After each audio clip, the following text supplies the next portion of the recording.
enfin, toujours dans le but de faire des économies ou tout simplement par amour de son bien. Redonner une seconde vie à des vêtements qu'on croyait perdus, c'est possible, y compris pour nos pulls. En laine ou en cachemire, troué au coude, élimé aux manches, usé jusqu'à la corde, bref, vous vous apprêtez à le jeter ou à en faire un chiffon pour faire briller vos chaussures. Erreur, grave erreur, vous pouvez encore le sauver, mais oui, il faut l'emmener pour cela chez Julie à la clinique du pull, c'est très sérieux, pour une remise à neuf. Reportage Nina Droff.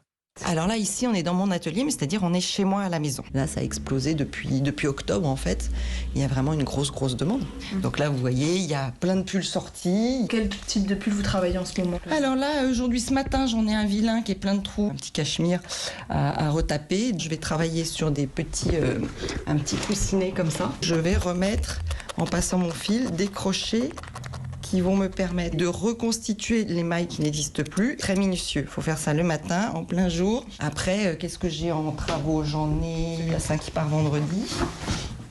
C'est un client, il avait demandé qu'on agrandisse le pull parce qu'il rentrait plus dedans. Donc ce que je lui ai fait, c'est que j'ai prélevé sur un autre tous les côtés là, que j'ai regreffé sur le pull. Souvent, ça a une valeur sentimentale, ces pulls, c'est ça? Complètement. Je me suis rendu compte qu'il y avait ce côté affectif par rapport au pull, qui prend les odeurs de sa maman, de son papa, de sa grand-mère, qui font qu'il y a vraiment un attachement à la maille et au pull. C'est vraiment comme un doudou. Un reportage Nina Droff. Alors un conseil pour éviter d'abîmer vos pulls cachemire trop rapidement. Alors bien sûr, attention à la température, n'est-ce pas mon cher Dimitri? Oui. Il ne faut le laver qu'après l'avoir porté 2-3 fois selon les spécialistes et surtout pas trop chaud. Oui, voilà.